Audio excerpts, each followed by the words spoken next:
السلام عليكم، كي دايرين؟ لاباس عليكم؟ نتمنى تكونوا كلكم بخير وعلى خير ان شاء الله. هذا الفيديو اليوم وتحت الطلب ديالكم من بعد ما شاركت معكم الفيديو الاول ديال الفايتين. طلبتوا مني بزاف الوصفه ديال هاد الصابلي بالقهوه والفايتين.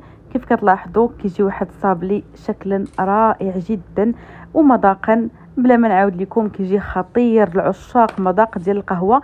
كيجي فيه مذاق القهوه مركز جدا وزوين بزاف، واحد الهشاشه كيف غتلاحظوا في الفيديو كيجي هشيش.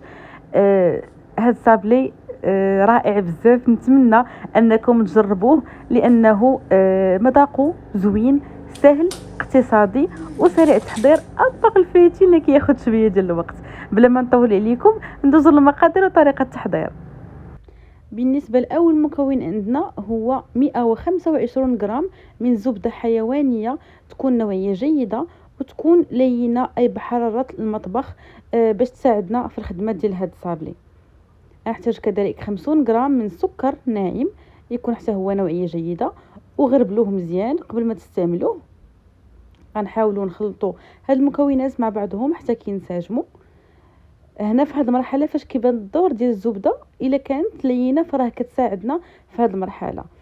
غادي نستعمل الايديا هما اللي غادي يعاونوني باش نجمع هذا الخليط.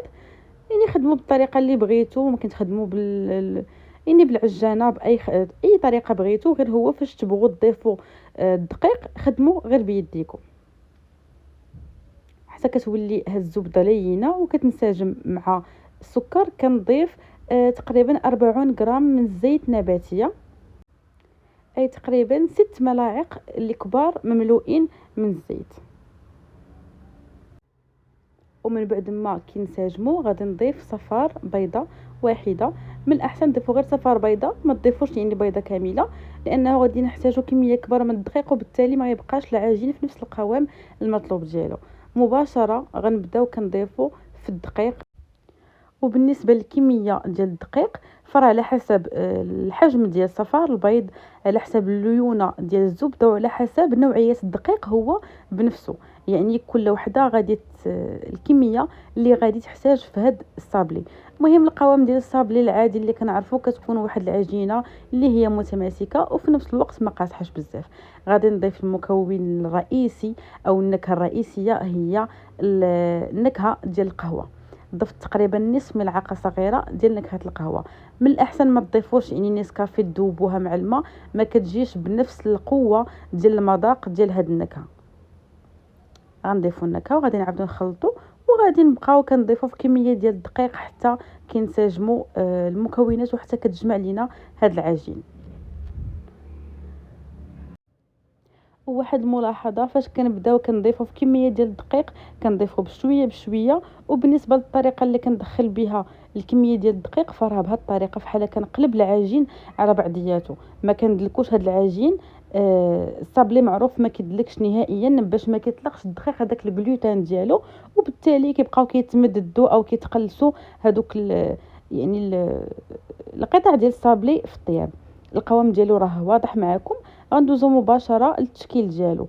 غادي ناخذ واحد البلاستيك غذائي، ورق زبده او ورق طبخ، اي حاجه عندكم، سيليكون، الطريقه اللي كتستعملوا باش كتطلقوا عليها العجين استعملوها، لكم الاختيار. غنحاول نطلق العجين بهذه الطريقه، يكون السمك سميك شويه، يعني ما يكونش رقيق، لانه ماشي غادي نلصقوا وحده على وحده، وما غاديش يعني غادي يكون قاصح باش غادي نديروا طبقه اللي هي صغيره. كيجي هشيش بزاف هذا الصابلي، لذلك حاولوا الطبقه تكون شويه يعني شويه سميكه باش تجيكم هي هذيك في القياس ديالها. هنا كيف كتلاحظوا هذا هو السمك اللي خاص يكون فيها. وغادي ندوز مباشره ناخذ واحد القطاعه او واحد الدائره. انا اختاريت هاد الدائره يكون حجم ديالها اللي هو صغير، تقريبا واحد 5 سنتيمتر هو القياس اللي جاني مناسب. انا راه المقطع مشى ليا، عاودت معكم يعني مقطع اخر باش تلاحظوا الطريقه ديال التقطاع العاديه. كنوضعوا المرشم كنطبعوا به عادي، كنكملوا بنفس الطريقه. هنايا من بعد ما كنكمل راه كندخل هاد الصفيحه او هاد السيليكون المجمد حتى كيتجمد مزيان باش نقدر انني نهز حبات ديال الصابلي بكل سهوله وما يديفورماوش ليا اولا فاش نبغي نهزهم ونحطهم، وما يديفورماش حتى في الطياب فاش كيكونوا بالحراره ديال يعني تكونوا باردين ومع الفرن سخون، فراه كيجي الطياب ديالهم زوين بزاف. هنا ستفتهم في صينيه ديال الفرن، درت ليهم واحد الطابي سيليكون او سيلبات وطيبتهم على حراره 180 نار من الاسفل فقط حتى تحمروا.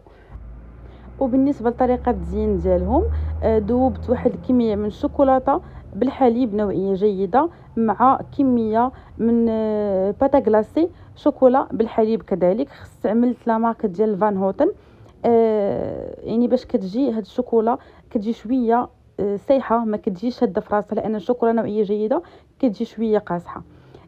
كيف كتشوفوا ذوبتها، غطست هذيك الحبه ديال الصابلي في الشوكولا ودوزتها في الفيتين اللي سبق لي حضرت معكم في الفيديو اللي قبل. وكاين طريقه اخرى ديال التزيين خدموا بالطريقه اللي عجبتكم واللي جاتكم مناسبه. كناخذ القطعه ديال الصابلي يعني في غير بين يديا كنحاول كندهنها بالشوكولاته. هاد الكميه او هاد الطريقه كتاخذ لكم كميه اقل من الشوكولاته وكذلك كميه اقل من الفويتين. انا في الاول او في الاول ديال الفيديو او المقطع اللي قبل اللي كان فيه طريقه تزيين فراه لاحظتوا انه قارنت لكم من جوج ديال الحبات، وحده هزه يعني كميه كبيره ديال الفيتين والاخرى اقل. خدموا بالطريقه اللي بغيتو والشكل اللي مناسبكم. هاد الطريقه فاش كندهنوا يعني الشوكولا في يدنا كيكون كتاخذ كميه اقل من الشوكولا وكميه اقل من الفيتين وكيجي هذا هو الشكل ديالها. الشكل الاخر او الطريقه اللي كنغطسوا الحبات ديال الشوكولا كتجي يعني هذا كميه الشوكولا اللي هي مهمه، كذلك كميه الفيوتين اللي هي مهمه، وكيجي مذاقها غني ومركز اكثر. كيجي يعني صراحه انا كنفضل الطريقه الاولى، وخدموا بالطريقه اللي مناسباكم. من بعد ما كنكمل الكميه كامله انا راه صراحه ما درتش كميه كثيره او ما فينيش معكم كميه كثيره. غادي ناخذ واحد البوش داك الشوكولاته اللي بقات ليا، غادي يعني نعاود ندوبها وغادي ندير بها خطوط على هذا الشكل اللي كتلاحظوا. وغادي نزين كذلك بالقليل من الكرانش فرومبواز. انا توفر لي غير كميه قليله لذلك درت غير كميه قليله.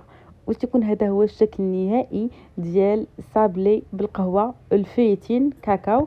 كيجي منظر راقي جدا والمذاق ديالو كيجي يعني ولا اروع، كيجي احسن بكثير من الشكل ديالو. الا وصلتوا معايا لنهايه الفيديو نتمنى انكم تدعموني بلايك، اشتراك في القناه، تجربوا الوصفه لما لا، وصيفطوا لي التطبيقات ديالكم على صفحتي في الانستغرام سكينه كيتشن. هذا ما كان، خليت لكم الراحه. باي باي.